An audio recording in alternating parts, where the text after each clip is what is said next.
അതിനകത്ത് വരാതിരുന്നത്? ഞാനത് അണ്ടർഗ്രൗണ്ടിലൂടെ ചില മുസ്ലിം സുഹൃത്തുക്കൾ ഉള്ളതുകൊണ്ട് ഞാൻ മനസ്സിലാക്കിയതാണ്. നിങ്ങൾ അറിഞ്ഞില്ലയോ? എന്നിട്ട് ഇവൻ പോയി ബുദ്ധിപൂർവ്വം അവരെ വിട്ട് ഞാൻ നടത്തിക്കോളാം ചർച്ച, ഞാൻ ഡിബേറ്റ് എടുത്തോളാം എന്ന് പറഞ്ഞ് ഇവൻ പോയി മേക്കയടിച്ച് അവിടെ നടത്തിയതാണ്. ഈ വൃത്തികെട്ട കളി കളിക്കുന്ന ക്ലബ് ഹൗസിലെ വൃത്തികെട്ട ഒരു രോമാഞ്ച കഞ്ചുകം ഉണ്ടെങ്കിൽ ഈ വൃത്തികെട്ടം മാത്രമേ ഉള്ളൂ. പറഞ്ഞില്ലേ? ഇവനെ നമുക്ക് ക്രിസ്ത്യാനിയുടെ കൂട്ടത്തിൽ പോലും കൊണ്ടത്. ഇവന് ഏത് കൊണായെടുത്തോണ്ട് പോട്ടെ. ഇവന് ഇനിയും ഈ ഇതിനെ പുസ്തകത്തെ തള്ളിക്കളഞ്ഞാലും ഞങ്ങൾക്കത് പ്രശ്നമില്ല. അവൻ തള്ളിക്കളയട്ടെ. ഇവൻ കുറെ നാള് പല ഉപദേശങ്ങളും ഇവിടെ കൊണ്ടുവന്ന് ക്ലബ് ഹൗസ് മൊത്തം നാറ്റിച്ചവനാ. അപ്പൊ അതുകൊണ്ട് അവനെ പോലെ ഉള്ളവന്മാരെ ക്രെഡിബിലിറ്റി ഇല്ലാത്തതുകൊണ്ട് ഞങ്ങളെ ഏതെങ്കിലും ഒരു വിഷയത്തിന് സംവാദത്തിന് ഇവന് ക്രിസ്ത്യാനി എന്ന് പറഞ്ഞ് ഞങ്ങള് ഒരു സംവാദവും അവനുമായിട്ട് ചെയ്യാൻ തയ്യാറല്ല. ഇനി മേലിലും അത് മൗനമായി തന്നെ ഇരിക്കും. ഈ ചളിപ്പോളുമായിട്ട് ക്രിസ്ത്യൻ വിഷയത്തില് ആശയപരമായി ഈ ഏതെങ്കിലും ഡിബേറ്റ് എടുക്കാൻ ഞങ്ങളുടെ ഗ്രൂപ്പിൽ നിന്നുള്ളവരെ ആരും തയ്യാറാവത്തില്ല എന്നുള്ള കാര്യം ഇത്തരത്തിൽ അശ്രദ്ധിതമായി ഞങ്ങൾ പ്രഖ്യാപിക്കുകയാണ്. അതിന് ഏതെങ്കിലും മൂട് താങ്ങലുണ്ടെങ്കിൽ പോയി താങ്ങി കൊടുക്കട്ടെ. ഞങ്ങൾക്കതൊരു വിഷയമല്ല. മൂട് താങ്ങുന്നവർ പോയിരുന്നു താങ്ങട്ടെ. ചളിപ്പോളിനെ പോയി മൂട് താങ്ങുന്നവർക്ക് താങ്ങാം. ഇവിടെ നിഷ്പക്ഷമാണ്. ഇവിടെ എക്കോ ചേംബർ അല്ല. അവൻ ചെല്ലുമ്പം അവന്റെ ആശയത്തോട് നിന്നിലേക്ക് എല്ലാവരും എടുത്ത് താഴെ ഇടുക, അപമാനിക്കുക, അപരാധം പറയുക അവന്റെ സ്ഥിരം തൊഴിലാണ്. നിങ്ങൾക്ക് ആർക്കെങ്കിലും പോയിരുന്നു മാന്യമായിട്ട് അവിടെ ചർച്ച പങ്കെടുക്കാൻ പറ്റുമോ? സംസാരിക്കാൻ പറ്റുമോ? ഇറങ്ങിയിടാൻ മറ്റവന്റെ താഴെ എല്ലാം പറയത്തുള്ളൂ. ഞങ്ങളുടെ റൂമിൽ വന്ന് അധികാരം കാണിച്ച് ഞങ്ങളുടെ റൂമിന്റെ റിപ്ലൈ അടിച്ചു കളഞ്ഞു. അവസാനം അവൻ റൂം എൻഡ് ചെയ്തു പോയി. എടാ, ഒരു വിഷയത്തിൽ സംസാരിക്കാൻ കാല് പറയില്ലെങ്കിൽ നീ ഇവിടെ വരരുത്, നീ സംസാരിക്കരുത്.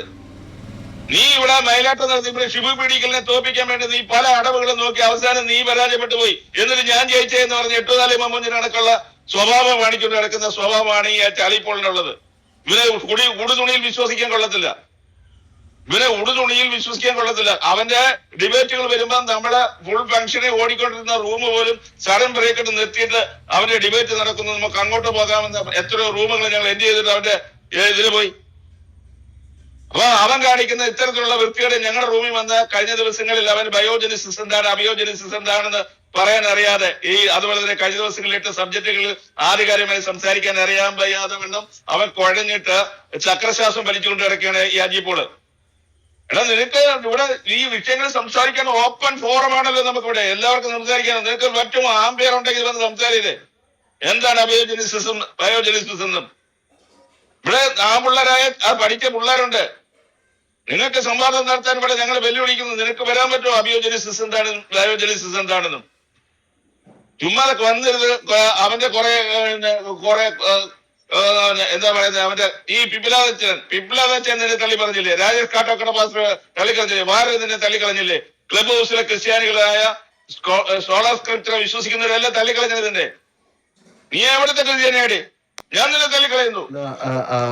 ആശാനെ, ഏറ്റവും കുറ്റകരമായിട്ടുള്ള ഏറ്റവും വലിയ കുറ്റകൃത്യം, അജിയുടെ ഏറ്റവും വലിയ കുറ്റകൃത്യം എന്താന്ന് പറയുകയാണെങ്കിൽ ഈ പാവങ്ങൾ നിഷ്കളങ്കരായിട്ടുള്ള സോളാ സ്ക്രിപ്ചോറിൽ വിശ്വസിക്കുന്ന പാരമ്പര്യ പെന്തക്കോസ്തുകാര്, അതായത് നമ്മുടെ മാസ്റ്റർ ചാൻ പോലെയുള്ള ഒരു പാരമ്പര്യ പെന്തക്കോസ്തുകാര് അല്ലെങ്കിൽ അതേപോലത്തെ ഉള്ളവര്, അത്രയും മുതിർന്ന പെന്തക്കോസ്തുകാരെ തിരിച്ചു പറയിപ്പിക്കുക ഞങ്ങള് പുസ്തകമാതൃക്കാരല്ല എന്ന്.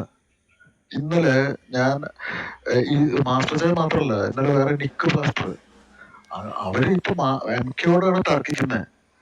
MKയോട് പറയാണ് നമ്മൾ പുസ്തകമാതം അല്ലല്ലോ. അപ്പൊ MK പറയാണ് ആര് പറഞ്ഞു നമ്മൾ പുസ്തകമാതം അല്ല, നമ്മൾ പുസ്തകമാതം അല്ലേന്ന് പറഞ്ഞിട്ട് ഇപ്പൊ അവര് തമ്മിലൊരു തർക്ക വിഷയമായി. ഈ നിഷ്കളങ്കരായിട്ടുള്ള പാവങ്ങളായിട്ടുള്ള പെന്തക്കോസ്തുകാരെ പോലും ഇങ്ങനെ പറ്റിക്കുന്ന ഈ വക്ര ബുദ്ധി, ഇതാണ് അജി ബ്രദർ ഇവിടെ ഉപയോഗിക്കുന്നത്. ഈ നിലപാടില്ലായ്മയാണ് ഏറ്റവും വലിയ നിലപാടെന്നാണ് അജി ബ്രദർ ഇവിടെ തെളിയിച്ചുകൊണ്ടിരിക്കുന്നത്. ഇതാണ് ആളുടെ കുഴപ്പം. നമ്മളിങ്ങനെ ഇവരോട് എന്തെങ്കിലും ദേഷ്യം ഉണ്ടെങ്കിൽ അത് നേരിട്ട് പറഞ്ഞ് തീർക്കുക, അല്ലാതെ ഇങ്ങനെ ഒന്നും ചെയ്യാൻ പാടില്ല. എത്ര പേര് ഇപ്പൊ നിലപാട് മാറ്റി? ഇപ്പൊ രണ്ട് ഇതായി, രണ്ട് കൂട്ടരായി. ഒരു കൂട്ടര് ഇങ്ങനത്തെ പോളറൈസേഷൻസ് ചെയ്യേണ്ട ആവശ്യം എന്താണ് അറിഞ്ഞുകൊണ്ട്. ഇപ്പോ പെന്തക്കോസ്തുകാരിൽ തന്നെ രണ്ട് തട്ടായി. അജി ബ്രദറിന്റെ വാദമുള്ള കുറച്ച് പെന്തക്കോസ്തുകാരായി, രാജേഷ് ബ്രദറിനെ ഒറ്റപ്പെടുത്തണം എന്നുള്ള വേറെ കൂട്ടരായി. അങ്ങനെ ഒരു സമ്പ്രദായമാണ് ഇപ്പൊ നടന്നുകൊണ്ടിരിക്കുന്നത്. ഇതാണ് ഏറ്റവും വലിയ